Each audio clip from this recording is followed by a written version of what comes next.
আপনারা হুদাইবিয়ার সন্ধির নাম শুনেছেন? কত হিজরিতে? ৬ষ্ঠ হিজরিতে ১৪০০ সাহাবা আল্লাহ রাসূল সাল্লাল্লাহু আলাইহি ওয়াসাল্লামকে নিয়ে উমরা করার জন্য গেল, কিন্তু কাফেররা মক্কায় ঢুকতে দিবে না। তখন একটা সন্ধি হলো যে এই বছর আমরা ফিরে যাব। আল্লাহর হাবিব সাল্লাল্লাহু আলাইহি ওয়াসাল্লাম ওই সন্ধিতে রাজি হলেন। আংটির মধ্যে মুহাম্মদ রাসূলুল্লাহ সিল মারলেন, রাজি। কিন্তু সাহাবারা রাজি না। সাহাবারা বললেন, ইয়া রাসূলুল্লাহ, এত কষ্ট করে ১৪০০ সাহাবা উমরা করার জন্য এসেছি, উমরা না করেই আমরা ফিরে যাব, আমরা যাব না। আল্লাহ হাবিব সাল্লাল্লাহু আলাইহি ওয়াসাল্লাম এদেরকে আদেশ করলেন, কুমু ওয়ানহারু, যেহেতু সন্ধি হয়েছে আমি সন্ধি ভঙ্গ করতে পারবো না, সন্ধির নিয়ম অনুযায়ী এবছর আমরা ফিরে যাব, আমরা উমরা করব না। আমরা পশু নিয়ে এসেছি, সবাই পশু জবাই করো, মাথার চুল হালাক করে হালাল হয়ে যাও। কিন্তু কেউ কথা শোনে না, কেউ কথা শোনে না। ১৪০০ সাহাবা বসে আছে। আল্লাহ রাসূল সাল্লাল্লাহু আলাইহি ওয়াসাল্লাম ধমক দিয়ে আদেশ করলেন, কুমু ওয়ানহারু, দাঁড়াও, পশুগুলোকে জবাই করো, মাথার চুল ফেলে দিয়ে হালাল হয়ে যাও। কেউ কথা শোনে না। আবার বললেন, কুমু ওয়ানহারু, ১৪০০ সাহাবা, কেউ শোনে না। আল্লাহর হাবিব সাল্লাল্লাহু আলাইহি ওয়াসাল্লাম এত বিব্রতকর পরিস্থিতিতে কখনো পড়েন নাই, কোনোদিন না। মনটা খারাপ করে আল্লাহ রাসূল সাল্লাল্লাহু আলাইহি ওয়াসাল্লাম তাঁবুর ভিতরে ঢুকে গেলেন। ওই সফরে লটারিতে নাম এসেছিল উম্মে সালামা রাদিয়াল্লাহু তাআলা আনহা। সুবহানাল্লাহ পড়বেন না? উম্মে সালামা রাদিয়াল্লাহু তাআলা আনহা আমাদের আম্মা জান, আল্লাহ রাসূল সাল্লাল্লাহু আলাইহি ওয়াসাল্লামের স্ত্রী। বিষ্ণু নবী সাল্লাল্লাহু আলাইহি ওয়াসাল্লামকে চিন্তিত আর বিমর্ষ দেখে জিজ্ঞেস করলেন, ইয়া রাসূলুল্লাহ, কি সমস্যা? আল্লাহর হাবিব সাল্লাল্লাহু আলাইহি ওয়াসাল্লাম পুরো ঘটনাটা খুলে বললেন। খুলে বলার পরে এবার উম্মে সালামা বললেন, ইয়া রাসূলুল্লাহ, আমার মাথায় এক বুদ্ধি আছে। আমার মাথায় কি আছে? এক বুদ্ধি আছে, আপনি চাইলে এটা আমল করতে পারেন। আল্লাহর হাবিব সাল্লাল্লাহু আলাইহি ওয়াসাল্লাম বললেন, কি বুদ্ধি আছে তোমার মাথায়, বলো।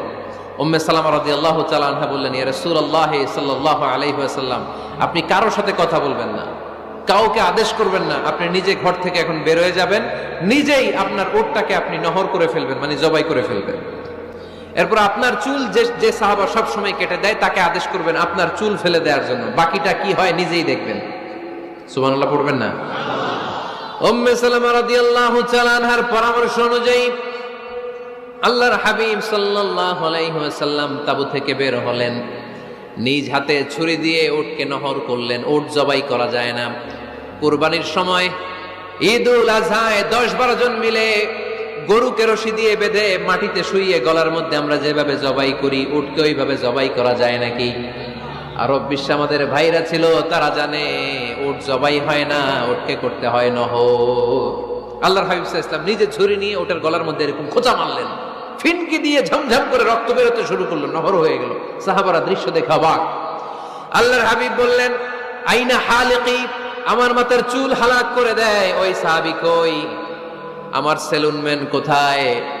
আমার বারবার কোথায়? আল্লাহর হাবিবের কথা শুনে বিশ্বনবীর ওই সাহাবী এসে দাঁড়িয়ে গেল। আল্লাহর হাবিব বলল, আমার মাথার চুল তুমি ফেলে দাও। ওই সাহাবী বিশ্বনবীর মাথার চুল ফেলে দিল। এই দৃশ্য দেখে ১৪০০ সাহাবী ধৈর্য ধারণ করতে পারল না, দাঁড়িয়ে থাকতে পারল না। এই দৃশ্য দেখা মাত্র ১৪০০ সাহাবী সবাই দাঁড়িয়ে নিজেদের পশু জবাই করে সবাই নিজেদের মাথা হালাক করে হালাল হয়ে গেল। আওয়াজ করে পড়েন আল্লাহু আকবার। The problem solved. কার পরামর্শে? কার পরামর্শে? স্ত্রীর পরামর্শে। আল্লাহর হাবিব সাল্লাল্লাহু আলাইহি ওয়াসাল্লাম কারোর সাথে কথা না বলে বের হয়ে নহর করলেন, নিজের মাথার চুল ফেলে দিলেন। এই দৃশ্য যখন সাহাবারা দেখলো যে নবী এটা করেছে, আর বসে থাকা যায় না। ৩বার আদেশ করার পরেও আমরা অনেক আবেগ দেখিয়েছি, আর আবেগ নয়, আমার নবী যাই করেছে আমরা তাই করব। ১৪০০ সাহাবা পশু জবাই করা শুরু করে দিল, মাথার চুল ফেলে দিয়ে হালাল হয়ে গেল। আওয়াজ করে পড়েন সুবহানাল্লাহ। তার মানে মাঝে মাঝে নারীদের পরামর্শেরও দরকার আছে না নাই? এজন্য একা একা সিদ্ধান্ত নেবেন না, নারীদের কাছ থেকেও পরামর্শ নেবেন। আল্লাহর হাবিব সাল্লাল্লাহু আলাইহি ওয়াসাল্লাম নারীদের পরামর্শ গুরুত্ব দিয়েছেন। মাঝে মাঝে জুনিয়রদের পরামর্শ নিতে হয়, ছোট্ট বাচ্চাদের পরামর্শ নিতে হয়। ছোট্ট বাচ্চাদেরকে বোকা মনে করবেন না, ছোট্ট ছেলে মেয়েদেরকে বোকা ভাববেন না, ওদের মাথায় বুদ্ধি আছে। মাঝে মাঝে জুনিয়ররা সিনিয়রদেরকে হারায় দেয়, আছে না নাই?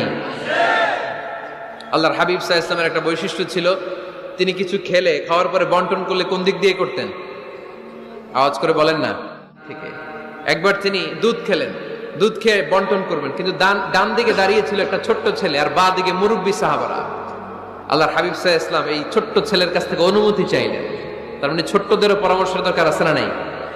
আল্লাহর হাবিব বললেন, আতাযানু লি আন উ'তিয়া হাউলা আমার স্বভাব হলো খাবার বন্টনের সময় ডান দিক থেকে করি, কিন্তু এখন ডান দিকে তুমি ছোট্ট মানুষ, বাম দিকে বয়স্ক সাহাবারা, তুমি যদি অনুমতি দাও তোমার আগে বয়স্ক সাহাবাদেরকে দিয়ে আমি খাবার বিতরণ করতে চাই।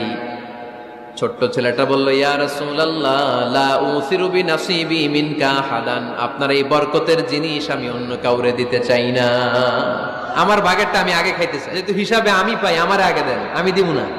সুবহানাল্লাহ পড়েন। সে যেহেতু রাজি হয় নাই, আল্লাহ রাসূল সাল্লাল্লাহু আলাইহি ওয়াসাল্লাম দিতেও পারে নাই। আল্লাহর হাবিব সাল্লাল্লাহু আলাইহি ওয়াসাল্লাম দুধের পেয়ালাটা মুরব্বিদের হাতে না দিয়ে ছোট্ট বাচ্চার হাতে তুলে দিয়েছে। চিল্লায় পড়েন আল্লাহু আকবার। তাহলে ছোট্ট বাচ্চাদের পরামর্শের দলিল আছে না নাই? আল্লাহ রাসূল সাল্লাল্লাহু আলাইহি ওয়াসাল্লাম একবার ওয়াজ করতেছেন, সহিহ বুখারীর বর্ণনা। আল্লাহর হাবিব সাল্লাল্লাহু আলাইহি ওয়াসাল্লাম বললেন, ইন্না মিনাশ শাজারি শাজারা, এক ধরনের গাছ আছে, লা ইয়াসকুতু ওয়ারাকুহা, যেই গাছের পাতা কোনোদিন ঝরে না, পাতা পড়ে না, একটা গাছ আছে। মাসালুহা কামাসালিল মুসলিম, এই পাতার দৃষ্টান্ত মুসলিমের দৃষ্টান্ত একই। হাদিসুনি মা হিয়া, দেখি তো কোন সাহাবী বলতে পারে এটা কোন গাছ। আল্লাহর হাবিব বললেন, এমন একটা গাছ আছে যেই গাছের কোনো পাতা ঝরে না। এই পাতার দৃষ্টান্ত, গাছের দৃষ্টান্ত, মুমিনের দৃষ্টান্ত একরকম। ফাহাদিসুনি মা হিয়া, কে আছো বলতে পারো এটা কোন গাছ? কেউ পারে না। সাহাবারা মনে করছে এটা মরুভূমির কোন একটা গাছ হবে। কেউ বাড়ির পাশে যে খেজুর গাছ আছে এটা খেয়াল করে নাই, সবাই চলে গেছে অন্য গাছের দিকে। ক্যাকটাস, গুলমলতা, মরুভূমির রেয়ার যে গাছগুলো আছে, দুর্লভ দুষ্প্রাপ্য গাছগুলো তারা এক একজন একটার পর নাম বলতে আরম্ভ করলো। আল্লাহ রাসূল সাল্লাল্লাহু আলাইহি ওয়াসাল্লাম বললেন হয় নাই, একজন বলে একটা, আল্লাহর হাবিব বললেন হয় নাই। সবশেষে কেউ যখন পারে না, আল্লাহ রাসূল সাল্লাল্লাহু আলাইহি ওয়াসাল্লাম বললেন, ইন্নাহা নাখলা, এটা খেজুর গাছ। এটা কি গাছ? সবাই বলেন কি গাছ? খেজুর গাছ। কেউ পারে নাই। ওয়াজ শেষ, নসিহত শেষ, সবাই বাড়ি ফিরে যাচ্ছে। সাইয়েদনা ওমরে ফারুক রাদিয়াল্লাহু তাআলা আনহু উনি ওনার ছেলে আব্দুল্লাহ ইবনে ওমরকে নিয়ে যাচ্ছে। আব্দুল্লাহ ইবনে ওমর হঠাৎ করে বললেন, আব্বা, আল্লাহ রাসূল যখন জিজ্ঞেস করেছিল এটা কোন গাছ, আমি কিন্তু জানতাম এটা খেজুর গাছ, আমি কিন্তু জানতাম। ওমর ফারুক বললেন, বলো নাই কেন? আব্দুল্লাহ ইবনে ওমর বলেন, আব্বা আপনি পারেন না, আমার চাচা আবু বকর পারে না, মুরব্বী সাহাবারা কেউ পারে না, আমি মাঝখান দিয়ে কেমনে বেয়াদবি করি? সুবহানাল্লাহ পড়বেন না? ওমরে ফারুক বললেন, বলো কি, তুমি যদি আজকে বিশ্বনবীর সামনে উত্তরটা দিতে পারতা, আমার ছেলে উত্তর দিতে পেরেছে এটা জেনে আমার বুকটা এত বড় হয়ে যেত। ও আব্দুল্লাহ, কেন তুমি বললা না? আজকে কেউ প্রশ্নের উত্তর করতে পারে নাই, তুমি যদি বিশ্বনবীর সামনে দাঁড়িয়ে প্রশ্নের উত্তর করতে পারতা, আমার বুকটা এত বড় হয়ে যেত। কেন বললা না? তুমি বললে আমি বড্ড খুশি হয়ে যেতাম। সুবহানাল্লাহ পড়েন। তার মানে মাঝে মাঝে জুনিয়ররা সিনিয়রদেরকেও হার মানায় দেয়, এরকম আছে না নাই? এজন্য পরামর্শ করবেন, অবশ্যই পরামর্শ করবেন। সাইয়েদনা ওমরে ফারুক যখন খলিফা, তিনি মুরব্বীদের মিটিং এ একটা ছোট্ট বাচ্চাকে রাখতো, অল্প বয়স্ক এক সাহাবী, ওই সাহাবীর নাম আব্দুল্লাহ ইবনে আব্বাস রাদিয়াল্লাহু তাআলা।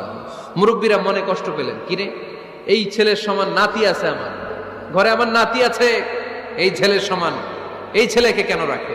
ফারুক বললেন, একদিন দেখাই দিব আপনাদেরকে কেন রাখি। ওমরে ফারুক একদিন সবাইকে বললেন, ইদা জাআ নাসরুল্লাহি ওয়াল ফাতহ ওয়া রাআইতান নাসা ইয়াদখুলুনা ফি দীনিল্লাহি আফওয়াজা, এটা কোন প্রেক্ষাপটে নাজিল হয়েছে আপনারা কে জানেন বলেন তো? এক সাহাবী বললে, এই সূরা দ্বারা বোঝানো হয়েছে আমাদের যখন বিজয় অর্জিত হবে তখন যেন আমরা বেশি বেশি আল্লাহর প্রশংসা করি। ওমরে ফারুক বললেন, উত্তর হয় নাই। বয়স্ক সাহাবী বললেন, আমাদেরকে রব্বুল আলামিন বড় বড় শহর বিজয়ের ব্যাপারে আদেশ দিয়েছে, এই সূরা দ্বারা আমি এটা বুঝেছি। ওমরে ফারুক বললেন, হয় নাই। কেউ যখন উত্তর করতে পারে নাই, ওমরে ফারুক বললেন, ও আব্দুল্লাহ ইবনে আব্বাস, তুমি এই সূরার ব্যাপারে কি জানো? আব্দুল্লাহ ইবনে আব্বাস বলেন, হুয়া আজালু রাসূলিল্লাহ, এই সূরা দ্বারা বিশ্ব নবীর আগাম মৃত্যুকে বোঝানো হয়েছে। ইদা জাআ নাসরুল্লাহি ওয়াল ফাতহ, নবী হে যখন বিজয় আসবে, আল্লাহর পক্ষ থেকে সাহায্য আসবে, ওয়া রাআইতান নাসা ইয়াদখুলুনা ফি দীনিল্লাহি আফওয়াজা, আপনি দেখবেন দলে দলে বানের পানির মতো লোকজন কালিমার ছাতার নিচে প্রবেশ করতেছে। তো সবাই যখন কালিমা পড়ে মুসলমান হয়ে যাবে, সবাইকে মুসলমান বানানোই ছিল বিশ্বনবীর মিশন। মিশন যখন কমপ্লিট, নবী থাকার পৃথিবীতে আর দরকার নাই। এই সূরা দ্বারা আল্লাহ বুঝিয়েছেন বিশ্বনবী পৃথিবীতে আর বেশি দিন বেঁচে নাই। চিল্লায় বলেন ঠিক কিনা? ওমরে ফারুক ডেকে বললেন, আব্দুল্লাহ মারহাবা, মারহাবান বিকা ইয়া আব্দুল্লাহ ইবনে আব্বাস, ও আব্দুল্লাহ ইবনে আব্বাস, মাশাআল্লাহ তাবারাকাল্লাহ, কেউ সঠিক উত্তর না দিতে পারলেও তুমি সঠিক উত্তর দিয়েছো। তুমি এই সূরার ব্যাপারে যতটুকু জানো আমিও জানি ততটুকু, পড়েন সুবহানাল্লাহ। তুমি সঠিক উত্তর দিয়েছো। এই হাদিসগুলো প্রমাণ করে মাঝে মাঝে জুনিয়ররা সিনিয়রদেরকেও হারিয়ে দেয়। চিল্লায় বলেন ঠিক কিনা? এজন্য মাঝে মাঝে বাচ্চা ছেলেদেরও পরামর্শের দরকার আছে না নাই? ঘরে সুখ নাই, শান্তি নাই, কারণ পরামর্শ করেন না তো। আব্বা আম্মার পরামর্শ নেন, স্ত্রীদের পরামর্শ নেন, ছেলে মেয়েদের পরামর্শ নেন। গুরুত্বপূর্ণ সিদ্ধান্ত নেওয়ার আগে পরামর্শ করে সিদ্ধান্তগুলো নেওয়ার দরকার আছে না নাই? পরামর্শ করে ফ্যামিলি মিটিং এ যদি আমরা সিদ্ধান্ত নেই, ওই সিদ্ধান্তে বরকত দিবে কে? আওয়াজ করে বলেন, ওই ঘরটারে বরকতময় করে কে? ইন্নাল মালাইকাতা লা তাদখুলু বাইতান ফীহি তামাসিল ওয়া সূরা, যে ঘরে মূর্তি আছে আর ছবি টাঙিয়ে রাখে, ওই ঘরে রহমতের ফেরেশতা প্রবেশ করে না। তো ঘরে যে রহমত নাই, শান্তি নাই, আপনি রহমতের ফেরেশতা ঢোকার ব্যবস্থাই তো রাখেন নাই। এত রহমত নিয়ে আসতে চায় কিন্তু ঢুকতে পারেন না, ওই যে ছবি টাঙিয়ে রাখছেন, খুলে ফেলবেন। হ্যাঁ, আপনি ফ্যামিলি গ্রুপ ছবি রাখতে পারেন, আব্বা আম্মা ভাই বোন সবাই মিলে একটা গ্রুপ ছবি তুললে স্মৃতির জন্য রাখা যায়। এটা অ্যালবাম বন্দি করে রাখবেন, মাঝে মাঝে দেখবেন, দেখলে মৃত্যুর কথা স্মরণ হয়।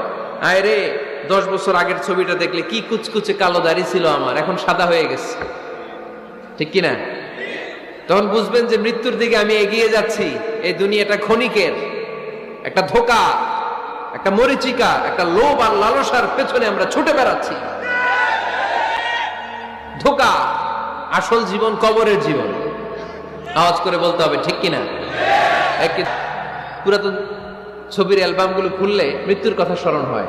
আহা, দাদা পাশে বসা ছিল, আজকে দাদা নাই।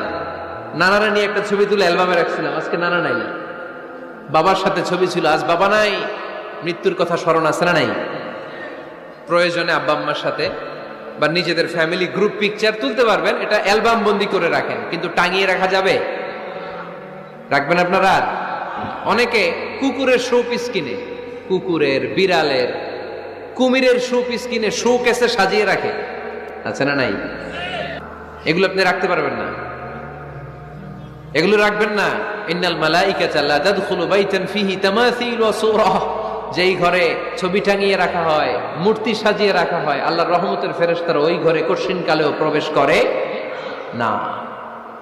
তবে ছোট্ট মেয়েদেরকে পুতুল কিনে দেয়া যায়। কাদেরকে? কথা বলেন।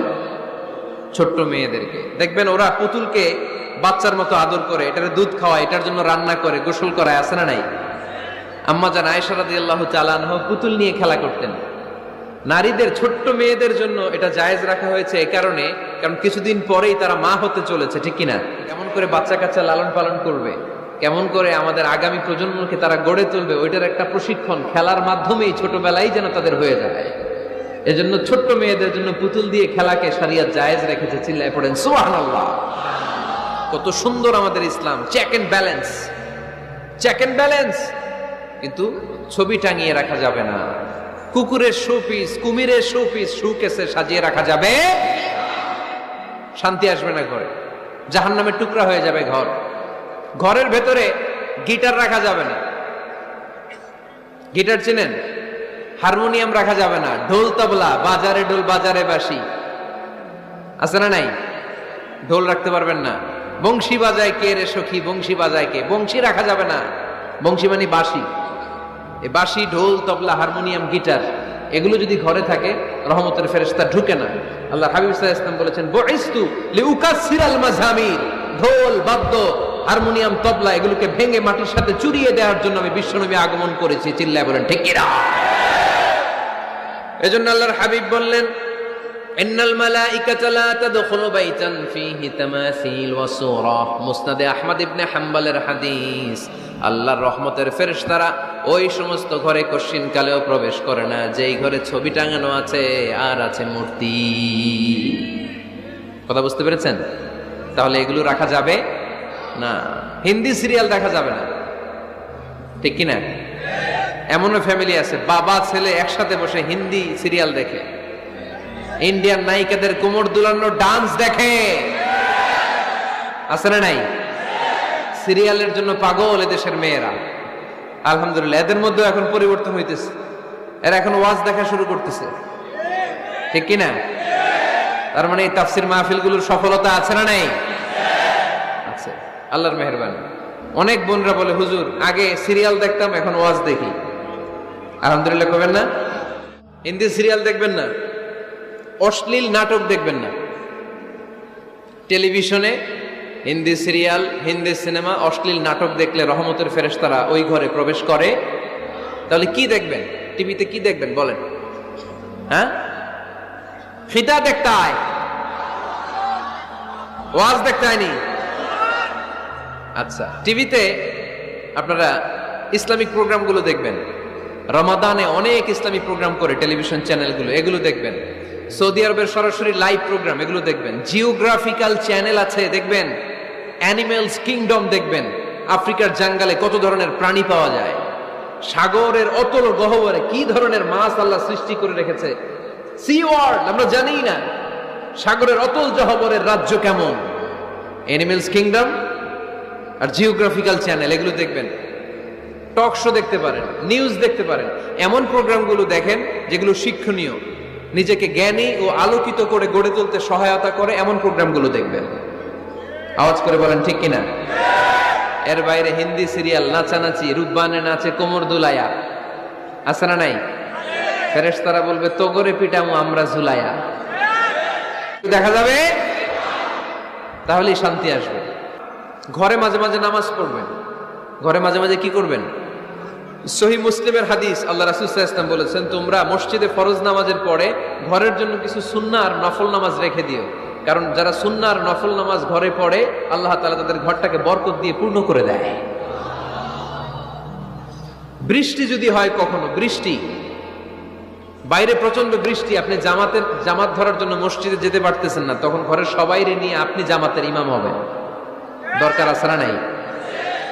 আপনি ইমাম, আপনার ছেলেরা পেছনে, মেয়েরা পেছনে।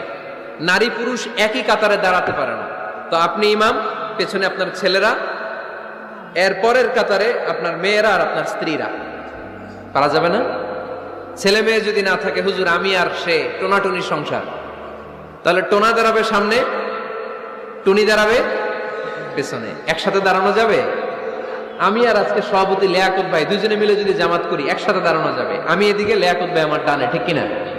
কিন্তু টোনা টুনি যদি দাঁড়ায়, টোনা দাঁড়াবে সামনে, টুনি দাঁড়াবে বরাবর পিছনে। মাসালা বুঝতে পেরেছেন? The family that prays together stays together. যে ফ্যামিলি একসাথে নামাজ পড়ে, ওই ফ্যামিলি টিকে থাকে বহুদিন, ঠিক কিনা? I repeat, the family that prays together stays together.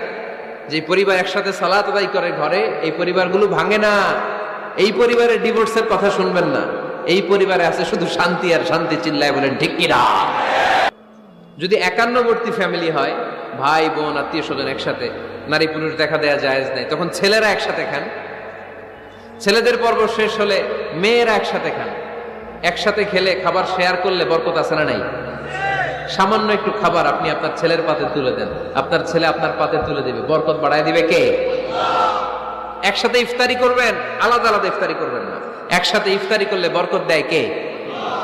আল্লাহর হাবিব সাল্লাল্লাহু আলাইহি ওয়াসাল্লাম বললেন, কেউ যদি কাউকে ইফতারি করায়, তাহলে রোজাদারের যত সওয়াব, যিনি ইফতারি করালো তারও তত সওয়াব। সাহাবারা বললেন, আমাদের তো এত সম্পদ নাই যে মানুষকে ইফতারি করাবো। আল্লাহর হাবিব সাল্লাল্লাহু আলাইহি ওয়াসাল্লাম বললেন, ওয়ালাউ বিতামরা, একটা খেজুর দিয়েও যদি করাও এই সওয়াব পাবা।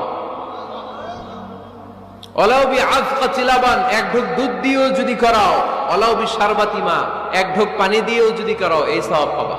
আপনি আপনার ভাই বোন ইফতারি করতে বসেছেন, আপনার প্লেট থেকে একটা পেঁয়াজও আপনার ভাইয়ের প্লেটে দিবেন, ওই সওয়াব পাবেন। আপনার ভাই একটা খেজুর আপনার প্লেটে দিবে, ওই সওয়াব পাবে। সুবহানাল্লাহ কইবেন না? একসাথে খাবার খেলে হৃদ্যতা বাড়ে, সম্পর্ক বাড়ে। খাওয়ার শুরু করবেন বিসমিল্লাহির রহমানির রহিম দিয়ে। কি দিয়ে? কোন হাতে খাবেন? বা হাতে, তাই না? চিল্লায় বলেন কোন হাতে? ডান হাতে। বিসমিল্লাহ বলে খাওয়া শুরু করবেন, ডান হাতে খাবেন। খাওয়া শেষে পড়বেন আলহামদুলিল্লাহ। খাওয়ার পরে কি পড়বেন? খবরদার রান্নার বদনাম করবেন না কখনো।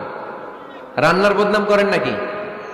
এটা ঝাল হয়েছে, ওইটা মজা হয় নাই, এটা টক হয়েছে, এটা লবণ হয় নাই, এরকম আছে না নাই? লবণ হয় নাই, বউরের তালাক দিছে, এরকম আছে না নাই? রান্না একটু ভালো হয় নাই, ঝাল হয়ে গেছে বেশি, বউরে মাইশুর, এরকম ডাকাইতে আছে না নাই? মা আবা রাসূলুল্লাহ সাল্লাল্লাহু আলাইহি ওয়াসাল্লাম তুআমান ক্বাত্তু। আল্লাহর হাবিব সাল্লাল্লাহু আলাইহি ওয়াসাল্লাম কখনো কোনো রান্নার বদনাম করতেন না। ইনিশতাহাহু আকালাহু, বুখারীর বর্ণনা। ভাল লাগলে খেতেন, ভাল লাগতেছে আরো খেতেন, আরো খেতেন। ওয়া ইন কারিহাহু তারাকা, ভালো না লাগলে রেখে দিতেন, ওর দিকে তাকাইতেন না।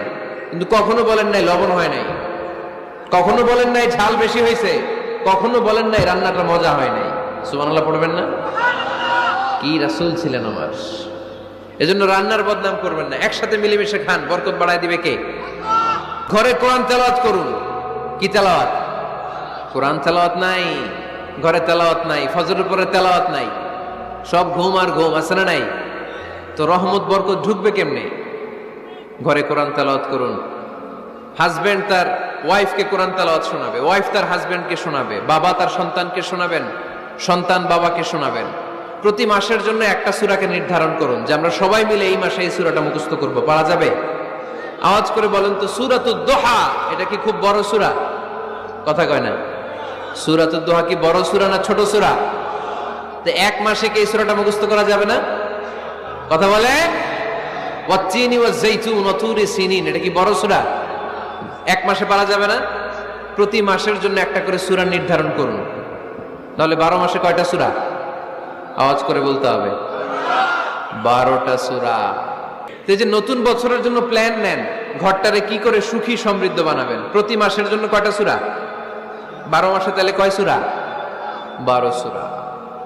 প্রতি সপ্তাহে আপডেট নেবেন, খোঁজ খবর নেবেন, কয় আয়াত হইল তোমার। স্ত্রীর খোঁজ খবর নেবেন, সন্তানের খোঁজ খবর নেবেন, কয় আয়াত হলো। মাস শেষে সবাই সবার কাছ থেকে শুনবেন, ঘরের বরকত বাড়ায় দিবে কে? এরকম ফ্যামিলি আমাদের সবার হোক, আমরা চাই না? হ্যাঁ, স্ত্রী তার স্বামীকে কোরআন তেলাওয়াত করে শোনায়, স্বামী তার স্ত্রীকে কোরআন তেলাওয়াত করে শোনায়, বাবা তার সন্তানকে কোরআন তেলাওয়াত করে শোনায়, সন্তান তার বাবাকে কোরআন তেলাওয়াত করে শোনায়। আপনার ছেলে মেয়েরা যখন কোরআন পড়ে আওয়াজ করে পড়তে বলেন, যাতে ভুল হলে শুধরে দিতে পারেন। এবং প্রতি মাসে যে সূরাটা মুখস্থ করবেন, ওই সূরাটা তাদাব্বুরে কোরআন করতে হবে, অর্থ জানতে হবে। মাতৃভাষায় কোরআনের অর্থ জানার দরকার আছে না নাই? তাহলে ঘরে কোরআন তেলাওয়াত করবেন। আল্লাহ রাসূল সাল্লাল্লাহু আলাইহি ওয়াসাল্লাম আম্মা জান আয়েশা রাদিয়াল্লাহু তাআলা আনহার কোলের মধ্যে মাথা রেখে কোরআন তেলাওয়াত করতেন। সুবহানাল্লাহ নাই? আম্মা জান আয়েশা রাদিয়াল্লাহু তাআলা আনহা বলেন, কানা রাসূলুল্লাহি সাল্লাল্লাহু আলাইহি ওয়াসাল্লাম ইয়াকরাউল কুরআন ওয়া রাসুহু ফি হাজরি ওয়া আনা হায়েদ। আমার মাসিক চলা অবস্থায়, মেনস্ট্রুয়েশনাল পিরিয়ড চলা অবস্থায় আমার কোলে মাথা রেখে বিশ্বনবী কোরআন তেলাওয়াত করেছেন, আর আমি শুনেছি। চিল্লায় পড়েন সুবহানাল্লাহ। শান্তি নাই, কারণ কোরআন তেলাওয়াত নাই। তো কোরআনের তেলাওয়াতও নাই, শান্তিও নাই। আল্লাহর হাবিব সাল্লাল্লাহু আলাইহি ওয়াসাল্লাম বলেছেন, সহিহ মুসলিমের হাদিস, লা তাজআলু বুয়ুতাকুম মাকাবিরা, তোমরা তোমাদের ঘরটারে গোরস্থান বানিয়ে রেখো না। ফা ইন্না শাইতানা ইয়ানফিরু মিনাল বাইতিল্লাযী তুকরাউ ফীহি সূরাতুল বাকারা, কারণ শয়তান ওই ঘর থেকে দৌড়ে পালায় যেই ঘরে সূরাতুল বাকারা তেলাওয়াত করা হয়। সুবহানাল্লাহ পড়েন। এজন্য ঘর উদ্বোধনের সময় কোন সূরা পড়তে হয়? সূরা বাকারা। চিল্লায় পড়েন কোন সূরা? আওয়াজ করে পড়েন কোন সূরা? ঘর করছেন, নতুন দোকান করছেন, নতুন ফ্ল্যাট কিনেছেন, কোন সূরা পড়বেন? সূরাতুল বাকারা। শয়তান ওই ঘরে থাকে না। সহিহ মুসলিমের আরেকটা হাদিসে আল্লাহ রাসূল সাল্লাল্লাহু আলাইহি ওয়াসাল্লাম বলেছেন, ইকরাউ সূরাতাল বাকারা, তোমরা সূরা বাকারা তেলাওয়াত করো। ফা ইন্না আখযাহা বারাকা, যে সূরা বাকারা পড়ে আল্লাহ তাআলা ওই ঘরটায় বরকত দেয়। ওয়া তারকাহা হাসারা, আর যে সূরা বাকারা পড়ে না সে খালি আফসোস করে। ওয়ালা ইস্তাতিউহাল বাতালা, কোন জিন, কোন পেতনি, কোন ব্ল্যাক ম্যাজিক, কোন জাদু টুনা বান ওই ঘরের কোন সদস্যকে কোনো ক্ষতি করতে পারে না। আবার সূরা বাকারায় একটা আয়াত আছে, কোরআনের সর্বশ্রেষ্ঠ আয়াত।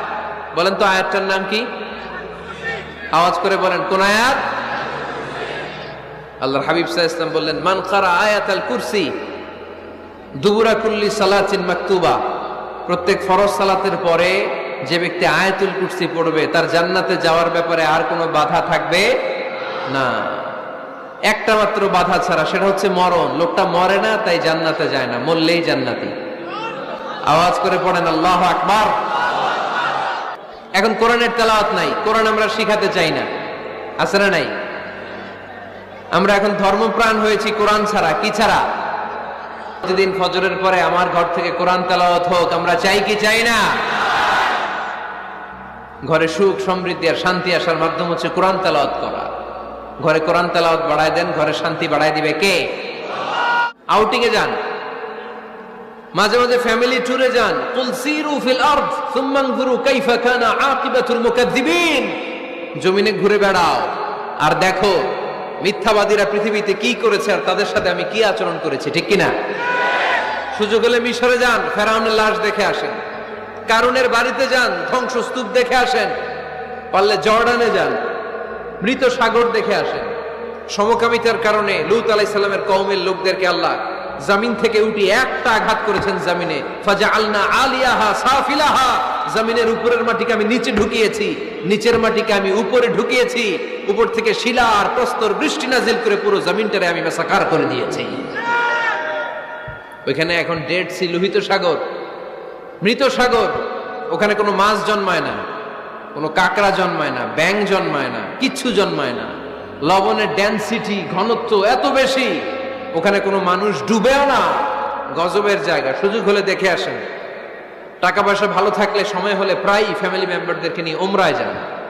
কই যাবেন? উমরায় যান। নবদম্পতি যারা বা রিসেন্টলি তোমরা যারা বিয়ে করতে যাচ্ছ, you are going to be a new couple, পারলে তোমাদের হানিমুনটা উমরায় সেরে ফেলো। পারা যাবে না?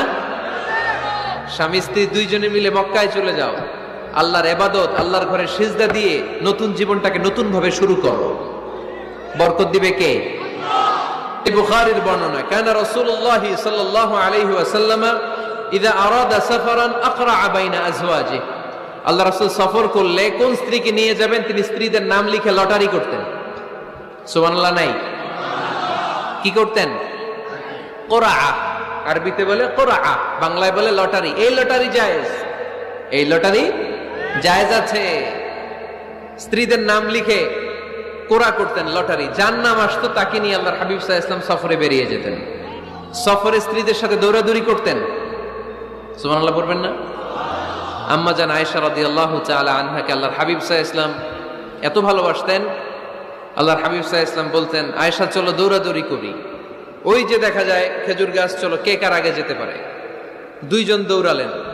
বিয়ের প্রথম দিকে আম্মা জান আয়েশা রাদিয়াল্লাহু তাআলা আনহা ফার্স্ট হয়ে গেলেন, কারণ তখন তিনি চিকন ছিলেন, এত মোটা ছিলেন না। আবার অনেক বছর পরে আরেক সফরে যখন আম্মা জান আয়েশা সফরে লটারিতে নাম আসলো, ওই সফরে আবার আল্লাহর হাবিব সাল্লাল্লাহু আলাইহি ওয়াসাল্লাম বললেন, আয়েশা চলো আজকেও দৌড়াদৌড়ি করি। দুইজন দৌড় দিলেন। এবার আর আম্মা জান আয়েশা রাদিয়াল্লাহু তাআলা আনহা জিততে পারলেন না, যেহেতু মোটা হয়ে গেছেন। আল্লাহ রাসূল সাল্লাল্লাহু আলাইহি ওয়াসাল্লাম দৌড়ে গাছ ধরে ফার্স্ট হয়ে গেলেন। সুবহানাল্লাহ পড়েন। আম্মা জান আয়েশা এবার রাগ করে বসে আছেন। আল্লাহর হাবিব সাল্লাল্লাহু আলাইহি ওয়াসাল্লাম বললেন, হাদিহি সাবকাতু বিতিলক, ওই যে কয়েক বছর আগে আয়েশা একদিন রাতে তুমি আমারে হারায় দিছিলা, আজকে তোমারে হারাইয়া ওটার প্রতিশোধ তুলে নিলাম। সুবহানাল্লাহ পড়তে পারলেন না? কি ভালোবাসাবাসী ছিল, কি খুনসুটি ছিল, কি আদর্শ আগের সমৃদ্ধ সুখী শান্তির একটা সংসার ছিল বিশ্বনবী সাল্লাল্লাহু আলাইহি ওয়াসাল্লামের। তিনি স্ত্রীদের সাথে খোশ গল্প করতেন, বিনোদন করতেন, হাসি ঠাট্টা করতেন। তবে এই বিনোদন ছিল সুস্থ বিনোদন, এই রসিকতা ছিল সুস্থ রসিকতা, ঠিক কিনা?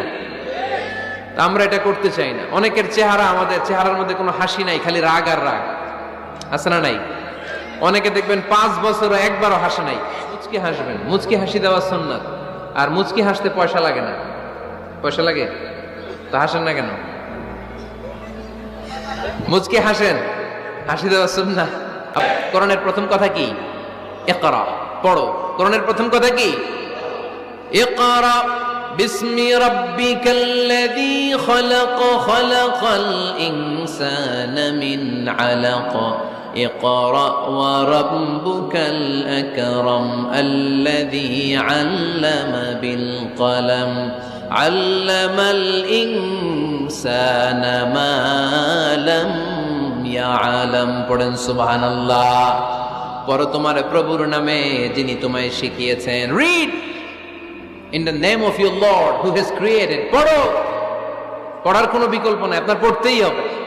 বেঁচে আছেন পড়েন, সুস্থ তো পড়েন, অসুস্থও পড়েন, মরে যাচ্ছেন তখনও পড়েন, পড়তে পড়তে মরেন। ও মিয়া, মরার সময় পড়ার দরকার আছে না নাই? মরার সময় পড়বেন লা ইলাহা ইল্লাল্লাহ মুহাম্মাদুর, এটা না পড়লে হবে? তার মানে মরার সময় পড়তে হবে। চিল্লায় বলেন ঠিক কিনা? একে অপরের জন্য দোয়া।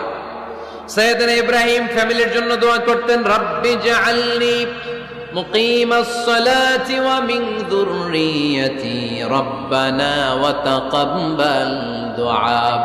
ও আল্লাহ, আপনি আমার নামাজ কায়েমকারী বানান, আমার কলিজার টুকরা সন্তান ইসমাইলকেও নামাজ কায়েমকারী বানান, আমার দোয়াটা আপনার দরবারে আপনি কবুল করে নেন। সুবহানাল্লাহ পড়েন।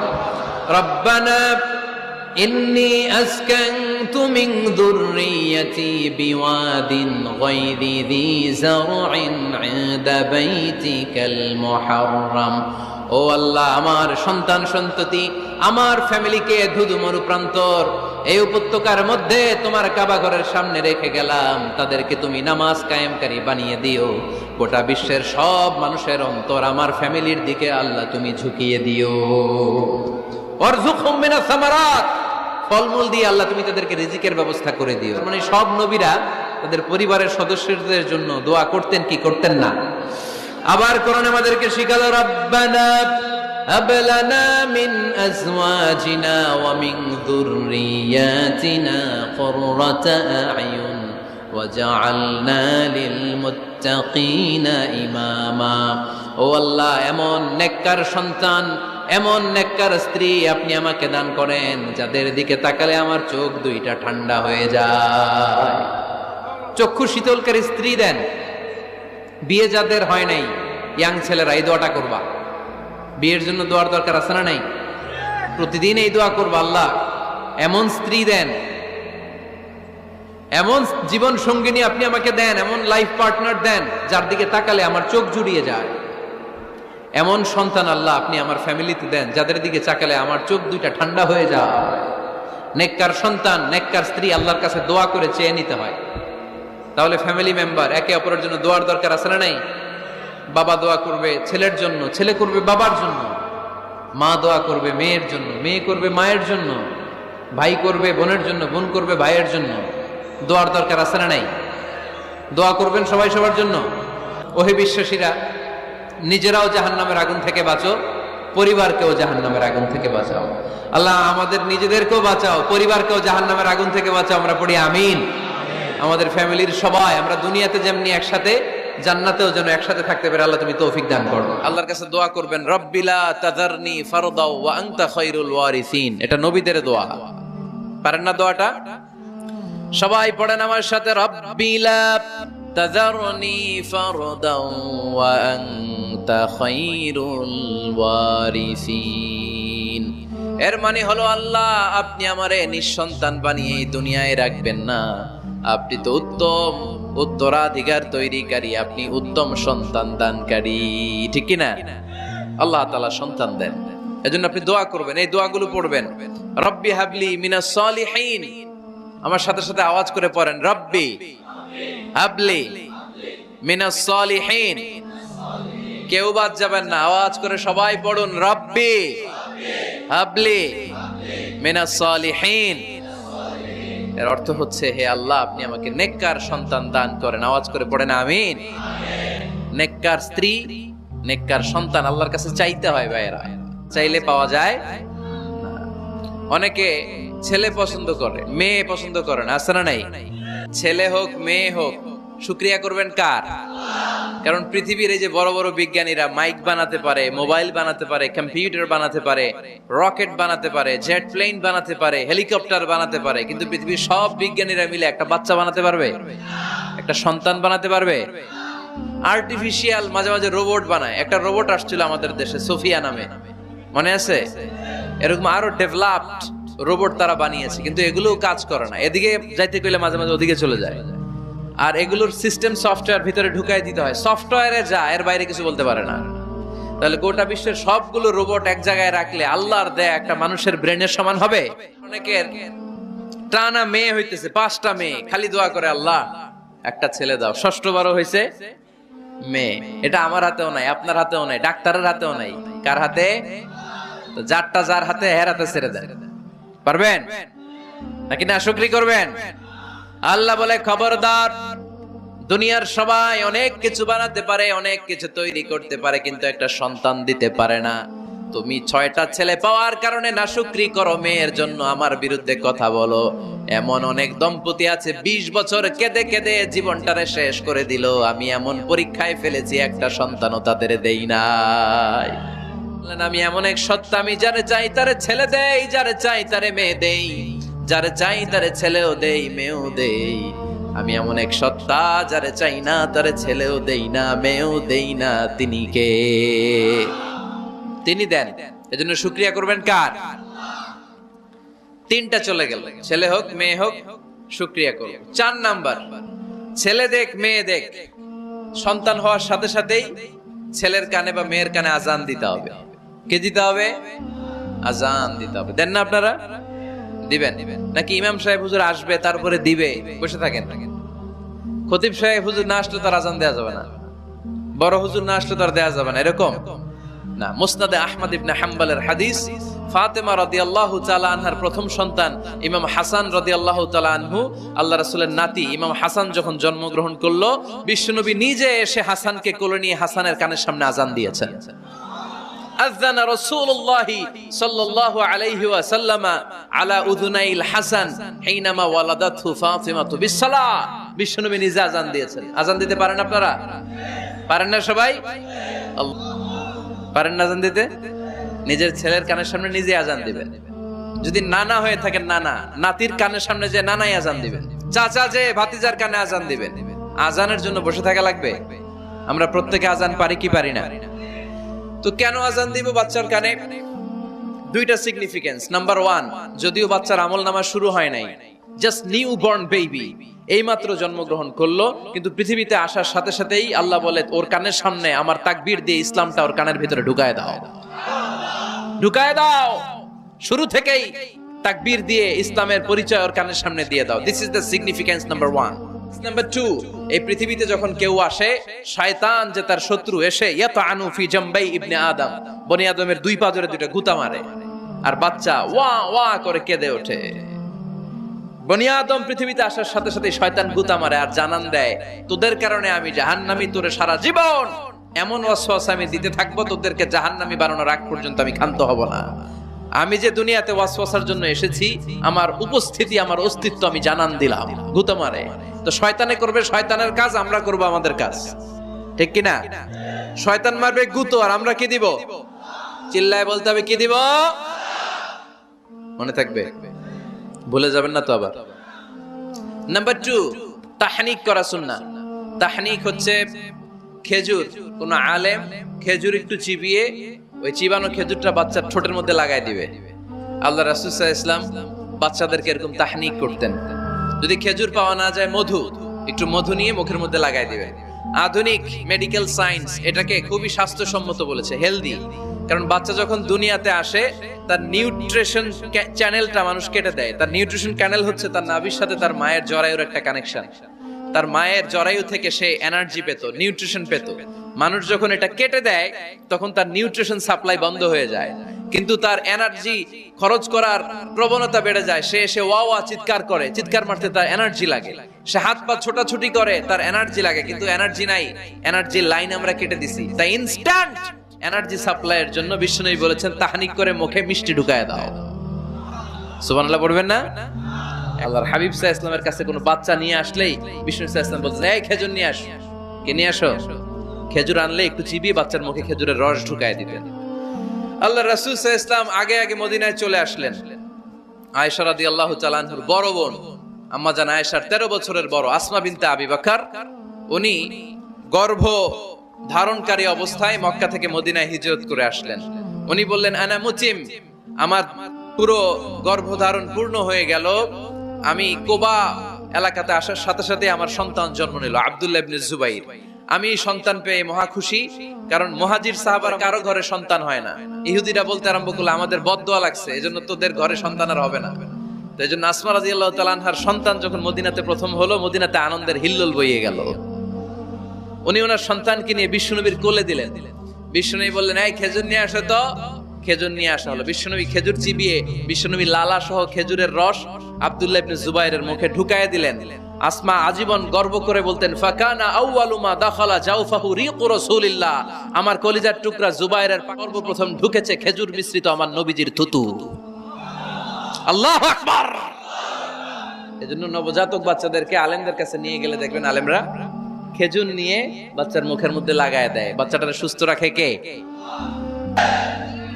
আল মুমিন আল কবিয়্যু খায়রুম মিনাল মুমিন আদ দাঈফ। সবল ঈমানদার দুর্বল ঈমানদারের চেয়ে আল্লাহর কাছে বেশি প্রিয়, ঠিক কি না? এজন্য সবল এবং ফিট থাকার দরকার আছে না নাই?